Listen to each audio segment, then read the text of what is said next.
बहुत गुरुत्वपूर्ण अटे।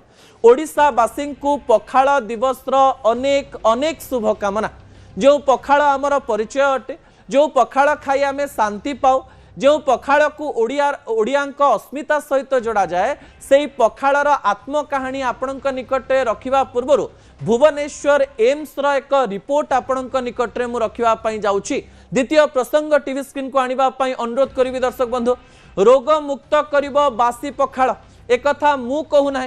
भुवनेश्वर एम्स रे 2 वर्ष पूर्व रिसर्च करा जाइथिबा एक तथ्यरो एक कथा सामना को आसी दर्शक बंधु।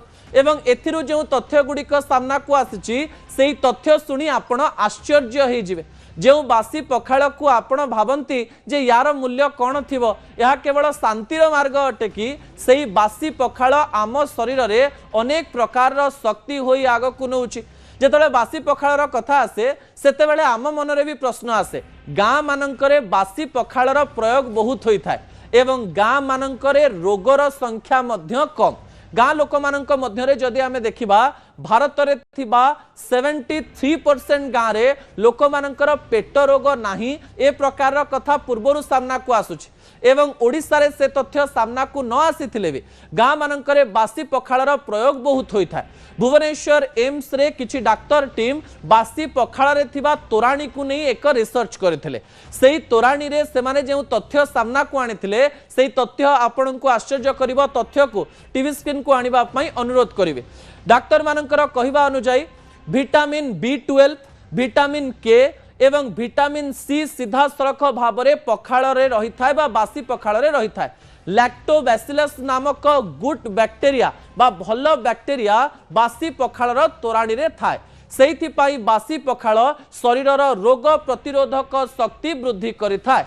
विटामिन B12 एवं विटामिन के र कथा सामना को आसुथिबा बेले यह शरीर में रोग प्रतिरोधक शक्ति वृद्धि करिथाए। एवं कहा जाउछि केवल गोटिए दिनर बासी पखाल अर्थात आज राति रे आपण पखाल कले एवं काली सकाळे बा 10 रु 12 घंटा पर जदि ताकू खाउचंती सेही पखाल रे ही लैक्टोबैसिलस नामक गुड बैक्टेरिया विटामिन B12 एवं विटामिन के देखिबा पई मिली थाए। ए तथ्य ओडिसार अनेक लोकों को खुशी करि पारे। सेहिथिपाई एई डाक्टर माने कहिबा पई चेष्टा करथिले जदि मासको आपण 2-3 थर बासी पखाल खाउचंती ताले एहा आपणक शरीर को शक्तिशाली करिथाए। ता परवर्ती तथ्य टीवी स्क्रीन को आनिबा पई अनुरोध करिवि दर्शक बंधु जहा गुरुत्वपूर्ण अटे। पखालर रहस्य आपणक निकट रखिबा पई चाहिबी जहा अत्यंत गुरुत्वपूर्ण अटे। जेतेबेले पखालर कथा सामना को आसुची पखाल शब्दटी प्रक्षालन शब्दरु आसीची। प्रक्षालनर अर्थ होउची धोइबा बा सफा करिबा। भातरे जेतेबेले आमे पानी मिसई देई थाउ एवं ताकू प्रक्षालन करि थाउ सेतेबेले ताहा पखालरे परिणत होई थाए। यार इतिहास संपर्क में जितेबाला आम आलोचना करुचु 1530 ख्रीष्टाब्द रे जड़े व्यक्ति गोटे बही रे एई पखाल शब्द को लिखिथिले एवं सेही बहीटी तालपत्र रे लेखा जाइथिला एवं तालपत्र रु ही एई पखाल शब्द को अणा जाइथिला। एवं पखाल तैयारी केमिति हुए सही समय लोक मानक सामना को आसीथिला बोली कहा जाए। किंतु अनेक लोक एया भी कहती जे पखाल हेउछि जगन्नाथंकर एवं जगन्नाथ शह शह वर्ष धरी ओडिसा रे थिबारो जगन्नाथंक पाखरे अदा पखाल एवं मिठा पखाल भोग लागुथिबारो एई पखाल ओडिया संस्कृति सहित मध्य जड़ित रहिछि। पखालर आहुरी अनेक गुड़िए रहस्य रहिछि। ओडिसा रे केवल पखाल खिया जाए नाही, भारतर विभिन्न स्थान रे पखाल को विभिन्न नाम रे नामित करा जाइछि। जिपरि कोनोसी जगह रे को पांतु भात कहा जाए, कोनोसी जगह रे को पानी भात कहा जाए, किछि जगह रे को मंदाय भात कहा जाए। केरल, मध्य प्रदेश, वेस्ट बेंगल एवं साउथ रो विभिन्न जगह रे बा दक्षिण भारतर विभिन्न जगह रे मध्य भात रे पानी मिसई दही मिसई सेथिरे अनेक लोक अनेक खाद्य खाई थांती। ए किछि दिन पूर्वरु मध्य अनेक डाक्तर एकथा कहवा पई चेष्टा करिसंती राति रे भात रे पानी मिसाई सेथिरे किछि दही मिसाई सेथिरे किछि पियाज टमाटो देई किछि घंटा परे खाइले यह प्रोबायोटिक भली काम करिथाय। तार ना से माने किछि न देइथिले भी यह हमर पखाल संस्कृति रु जाइछि, यह ताकू प्रमाणित करिछि। दर्शक बंधु, पखाल केते प्रकार रहिछि एवं को प्रकार रे रहिछि सेही तथ्य मध्य टीवी स्क्रीन को आनिबा पई अनुरोध करिवि जहा गुरुत्वपूर्ण अटे। पखाल विभिन्न प्रकार रहिछि। जगन्नाथंकर भूमि रे पखाल को विभिन्न नारे नामित करा जाइछि। ओडिसा रे जदि आमे देखिबा बासी पखाल, अदा पखाल, जीरा पखाल, मिठा पखाल, सुगंधी पखाल, चुपुड़ा पखाल, मल्लीफुल पखाल, एमती अनेक प्रकार पखाल रही। पखालर 34 प्रजाति रही बेले यही किछि पखाल केवल मु आपणक निकट रखुछि।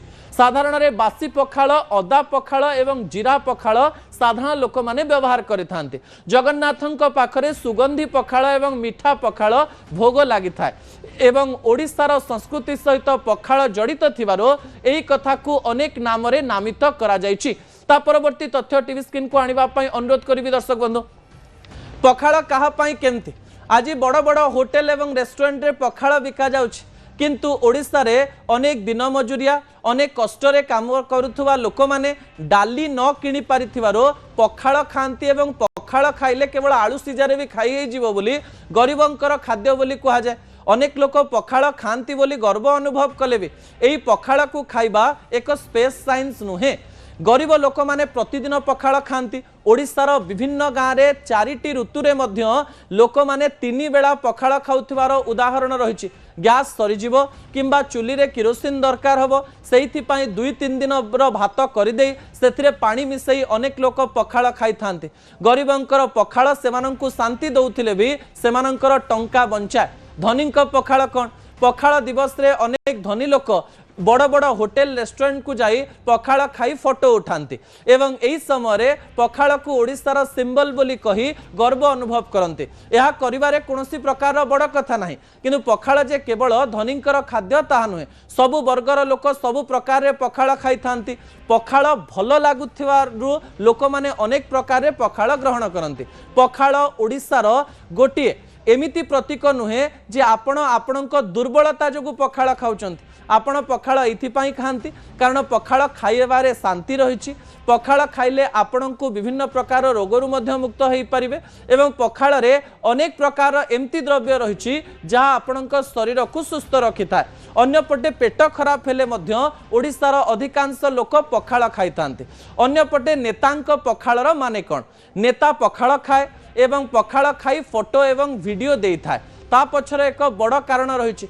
पखाल ओडिशार विभिन्न वर्गर लोक माने खाइथिबारो नेता कहिबा पई चेष्टा करे आमे बड़ हेई पारो, किंतु आपणक सहित मिसिबा पई आमर प्रत्येक प्रकार क्षमता रही एवं आपण जहा खांती आमे मध्य सेया खाओ।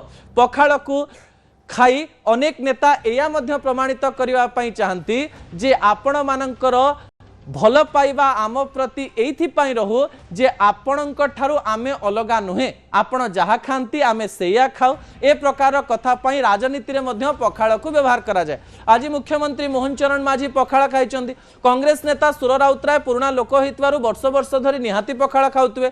नवीन बाबू पखाल खांती कि नाही आमे जानि नाहु, किंतु अनेक समय रे विजुअल सामना को आसीची जे से पखाल खांती बोली। अनेक लोक तो प्रतिदिन पखाल खाउथबे, किंतु किछि लोकंकु पखाल भल न लागिले भी पखाल दिवस रे सोशल मीडिया रे फोटो छाड़िबा पई मध्य पखाल खांते। किंतु पखाल एक एमती खाद्य ता आपणक शरीर एवं मन रे सबु समय रे फिट होई जाए एवं आमे आशा करिवो जे आपण माने पखाल खाइबे, सुस्थ रहिबे। खरा दिन आसुथिबारो एई पखाल आपणकु अनेक सहायता